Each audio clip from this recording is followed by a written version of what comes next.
What's going on, guys? Rhino Bones here with another InSwan sponsored video. Full disclosure, InSwan did send me this unit to review. However, all of the opinions expressed in this video are my own. Everything I say is what I say and not what somebody has told me to say. And yeah, nobody's going to view this thing before it pops up on YouTube, so there you go. It's all about me, baby. So let's take a look at what I got in the mail. I got the InSwan INS-3, and it comes in this tiny little box. It looks pretty interesting. Starting with the label here on the box, this is the INS-3 with a detachable 3-in-1 5-megapixel USB document camera. Detachable is the key word here. I have not actually opened the box to look at this yet, but from what I saw on the InSwan website, it's literally a handheld camera with also the mount for the arm. Pretty neat stuff. QHD, any angle for remote teaching, distance learning, video conferencing, and object viewing. Object viewing. Wiggling that little thing around. I'm really excited about this. All right, first thing we're greeted with is the instruction manual, and it looks like it does come with an anti-glare sheet. Pop that off to the side. We've got a very lengthy USB cable and a little camera right here. I'll pull this out in a second. What else we got? We got the arm. Check out this arm here. You do see there are a couple of notches cut out of this. So when you do actually attach the camera to it, the cable will run through the arm just like on the INS-1 and INS-2. Very nice. Checking it out. It is the exact same length as the INS-1, and right here on the end there is a little knob that sticks out, which I presume you attach the document camera to. Yeah, identical base, very weighted just like the INS-1. It says INS model INS-3. Yeah, pretty nice arm. Pretty standard stuff. Let's check out the camera here, remove the foam prophylactic, and we have a little camera. Look at this little guy. That is so interesting. Here on the side, we do have autofocus S and autofocus C. Again, not exactly sure what that means. We do not have a manual focus ring, but we do have these buttons here.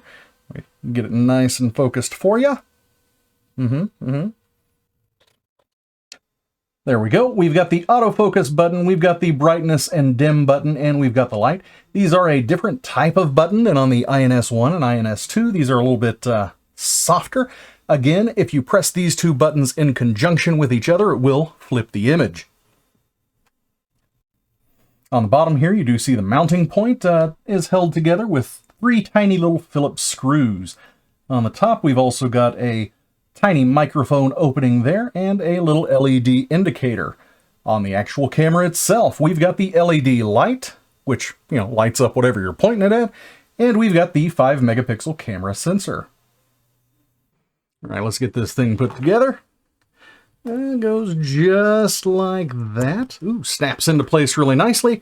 Run the cable down here through the arm real quick.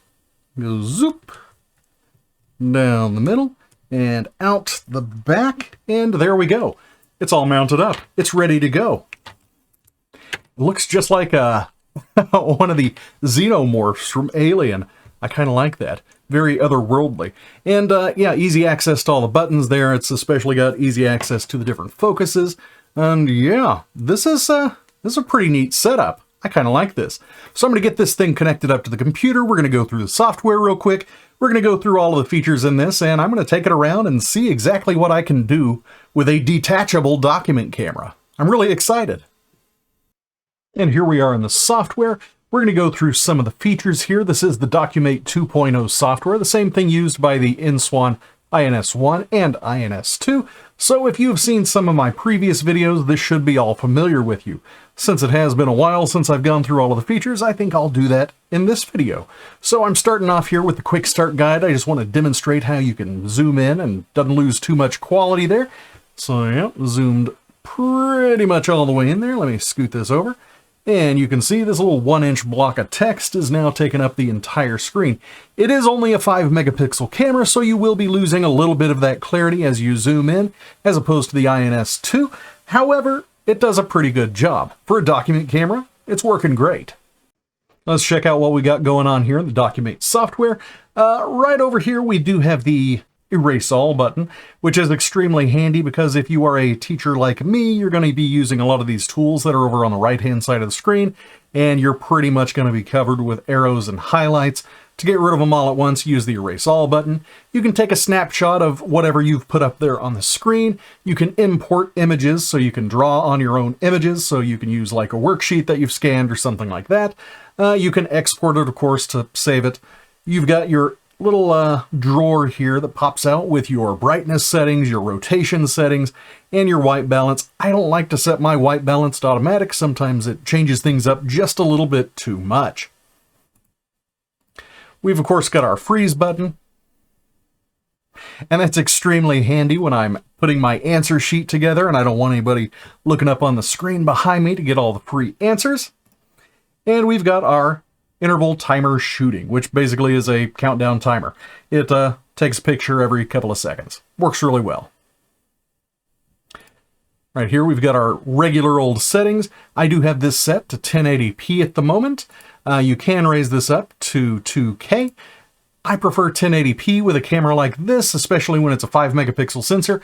I want to be able to push this as hard as I can, as fast as I can, so I keep it at a lower resolution. It does record at a 30 frame per second. You can do high quality, and you can turn on the anti-flicker depending on your location. Here in the US of A, we're at 60 Hertz, and that reduces a lot of the flicker. Big red button down here is the record button. You can record your videos through this. Saves it directly onto your computer into whatever folder you have specified over there in the settings. We've got our autofocus button. We've got our zoom in and our zoom out buttons. Of course, all the regular tools are over here on the side. Let's just do a little drawing real quick. There's not much lag. Any lag you're seeing right now is just because I'm recording through software. So yeah, you're seeing it like third hand here. It does actually work pretty good. On my screen, I'm not really getting any lag. And of course, you've got the eraser button. Yep, you can do those little tiny bits at a time, or of course, erase all, super handy. We've got our line drawing tool, and you can actually adjust it after you've put it on there, which is very nice, very, very handy. You want to get that line underlined exactly the way you want it, you can adjust it. We've got the arrow tool. Yep, it points. And that's extremely handy to say, hey, look at this. We've got our box tool here, and you can have the internal area there filled in with a different color. I've got mine filled in with yellow to emulate a highlighter. It works extremely well. Erase all. Of course, we got the circle tool. We've got the text tool you can type in with all your fonts and good stuff like that. You can select things on the screen, you can cut it, and you can duplicate it. All of that stuff works as expected. You can also just turn this into a drawing board, so you can use all of these tools right here. And this right here is the OCR scanning tool. It works okay. I discussed this in my NSWAN INS2 video. It records the text into a text file. It doesn't save it as an editable PDF. So that's just something to be aware of. If you want to make an editable PDF, you're going to need some other tools. So that's the software in a nutshell. Let's get to some actual reading. So here we go. This is about 9 inches tall. You can see here, it is not entirely filling the screen, and this neck here, the arm on my camera, is actually extended quite a bit. Just like the INS1, you're going to want to set this on a pencil box or something. My pencil box at work is about 3 inches tall, and that's big enough to cover an entire page. Works really fine and doesn't bother me a bit. Plus, you can turn things sideways and they all fit. So yeah, we've got a little bit of glare on this page. Check out the anti-glare sheet. Zoop! It does change the color ever so slightly, but hey, you don't have any glare there, and it makes it a lot more readable. And that's a big, big deal, especially when you're using a textbook underneath this. Yeah, you're going to want to keep this thing handy so you can cover up that paragraph and not have any of the lights glaring down on you. Take a look inside the book here. Yep, this would be your reading experience. Of course, if you want to remove the icons and just have it be the screen, you can click the icon button there. And you can also make this a full screen too. So if I was to do that and do that, there you go. Now it's full screen, it's a bigger scene, and yeah, it's a lot easier to read. Of course, the zoom in tools and stuff all work as expected. Get that back the way it was, and I'll get right back to you. There we go. So yeah, reading experience works really well. You can zoom in, and let's take a look at this picture here of the pop-up ball rat. I'm assuming he's a rat. I think there's a lot of rats in this book.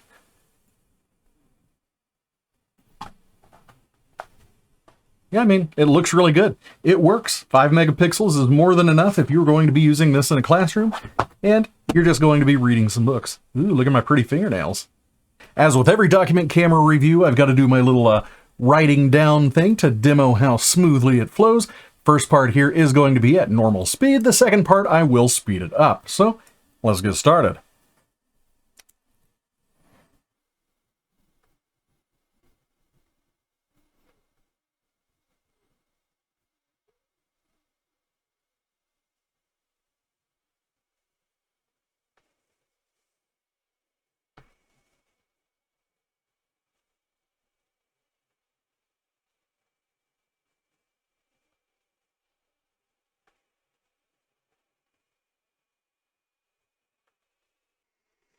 And now the zoom.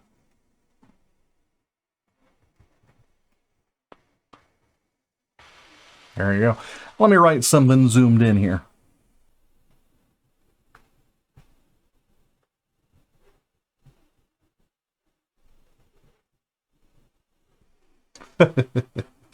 Yeah, it works as expected. And of course, the zoomed up drawing.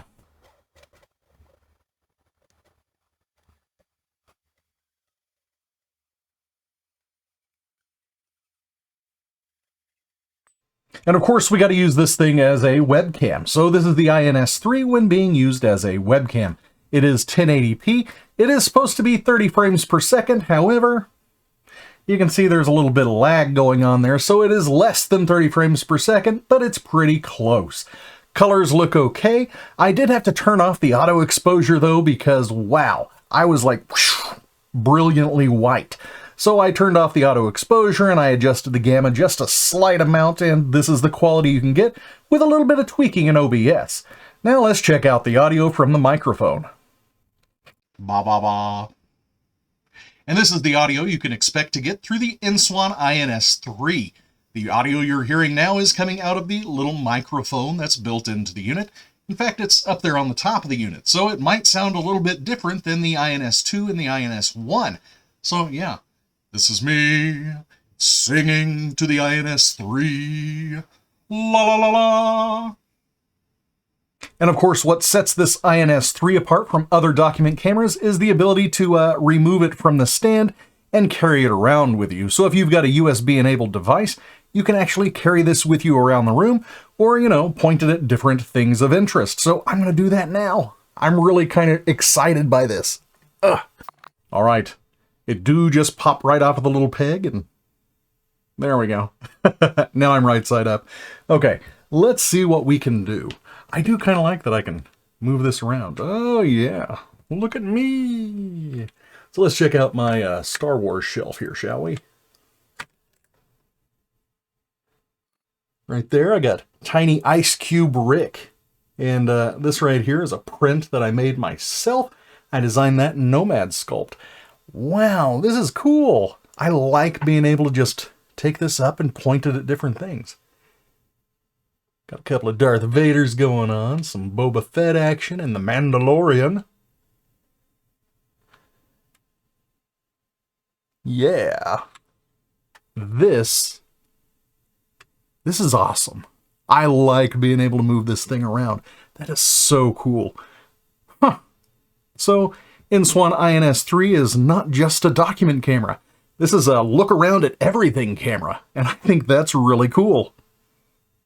The INS-3 is possibly the most unusual document camera I have ever personally tried, and if you've been keeping up with my channel, you have seen I have tried quite a few, so that's really saying something. It's got one trick that literally no other document camera on the market has right now, and that is removing it from the arm and pointing it wherever you want to. That is a really cool feature, and it's really unexpected. I honestly had no idea what I was getting into when I opened up that box, and I am pleasantly surprised. So I've been asking myself, who exactly is the INS-3 for?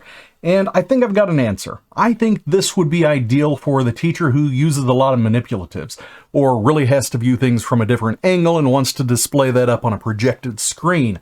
This would be for the science teacher in the lab. This would be for the math teacher who's doing some complex geometric tasks. This is for somebody who just needs that little bit of extra there to move that camera wherever they need it to be. That is such a cool and useful feature. Now, this does only have a 5 megapixel sensor in it, and that is kind of the big detriment to the INS-3 when you compare it to the INS-1 and INS-2. However, it is still completely capable of being a document camera, and a 5 megapixel camera is not really much to scoff at because there are a lot of other things in this price range that aren't even 5 megapixels, so that's actually a little bit ahead of the game, so that's pretty cool in itself. I still see a lot of 2.5 megapixel cameras out there, and yeah, this one's double that. And I think the quality speaks for itself, really. The Documate software, as always, is really, really good, and it just keeps getting better. As they do tweaks and as they do updates to it, you're getting more features, it's getting a little bit more streamlined, and I imagine probably in the not too distant future that OCR recognition there is going to be integrated into PDF files, and you'll actually be able to make some editable PDFs. That's something I'm really looking forward to. Are you listening to me, InSwan? That's going to be really cool if you can get that done. So yeah, the INS-3 here, I approve of it. I really do like this thing, and I can see so many uses. Now, in my last video, I said I was going to take the INS-2 to school, and it was going to replace my INS-1, and I think I'm going to take this one to school too and use it for pretty much everything else. INS-2 is actually the most proficient document camera I have looked at so far, but I think this INS-3 has enough tricks up its sleeves that it's going to be pretty fun to use, and that's going to be a lot of fun for my students to use as well. So that's another cool thing with the INS-3. As usual, I am going to leave the links down there in the description, so like, subscribe, and all that jazz, and I will see you all later. Bye!